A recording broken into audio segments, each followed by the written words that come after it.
شخص نے حضور سے کہا کہ حضور مجھے کوئی وصیت کیجئے۔ حضور نے اسے ارشاد فرمایا کہ تو غصہ نہ کیا کر۔ اس نے پھر کہا مجھے وصیت کیجئے، تو آقا کریم نے پھر فرمایا غصہ نہ کیجئے۔ اس نے پھر کہا، یہ بات ایک بار نہیں، اس نے کئی بار حضور سے پوچھی۔ وہ کوئی اور وصیت طلب کرنا چاہ رہا تھا کہ یہ تو ٹھیک ہے، کچھ اور وصیت بھی کیجئے۔ اس سے ایک تو اس شخص کی ذاتی صورتحال ایسی ہوگی، اور دوسری یہ ہے کہ اس نصیحت کی اہمیت کے پیش نظر کہ غصہ جب انسان کو آتا ہے تو وہ مغلوب ہو جاتا ہے اور بہت غلط فیصلے کر بیٹھتا ہے۔ اس لیے بار بار ایک نصیحت پر تاکید کرنا اور اس کا تکرار کرنا اس امر کی طرف توجہ دلاتا ہے کہ ہمیں معاملات کے اندر بہت معتدل رہنے کی ضرورت ہوتی ہے۔ جو شخص غصے کو نافذ کرنے کی طاقت رکھتا ہے، ایک تو ہوتا ہے کہ بندہ غصے سے خود اپنے آپ کو بے چین کرے گا، لیکن اپنے غصے کو نافذ نہیں کر سکتا، غصہ نکال نہیں سکتا، خود پیچ و تاب کھائے گا۔ لیکن یہ وہ شخص ہے جو غصے کو نافذ کر سکتا تھا، اس کے پاس طاقت تھی، لیکن اس نے اس کے باوجود غصے کو ضبط کیا۔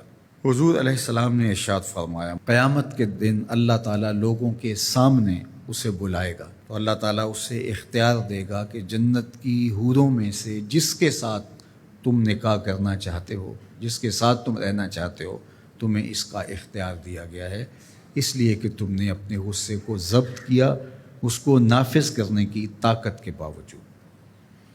اور ایک روایت حضرت سلیمان بن سرد رضی اللہ تعالیٰ عنہ سے مروی ہے، کہتے ہیں کنت جالسا مع النبی صلی اللہ علیہ وآلہ وسلم، میں حضور علیہ السلام کی مجلس میں بیٹھا ہوا تھا۔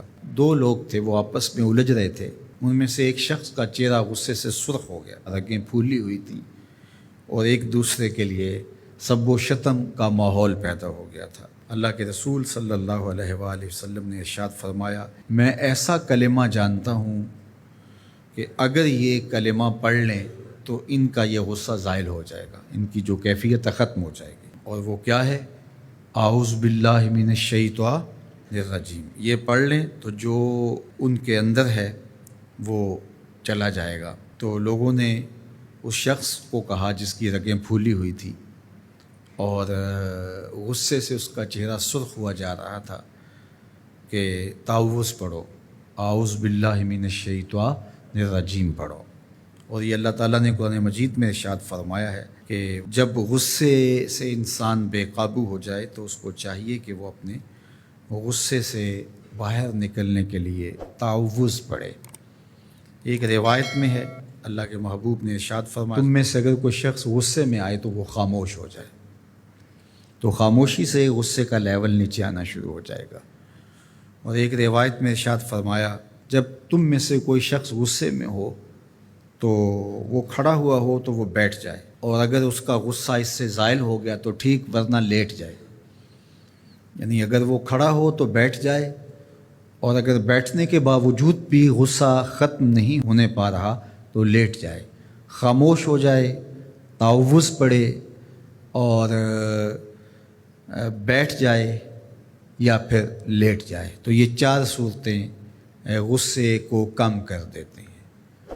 تو غصے کو نافذ کرنے کی بجائے کوشش کرنی چاہیے کہ غصہ جو ہے وہ فروغ ہو جائے، چونکہ غصے میں انسان ایسے امور کر لیتا ہے کہ بعد میں اس کو سخت پچھتاوا ہوتا ہے۔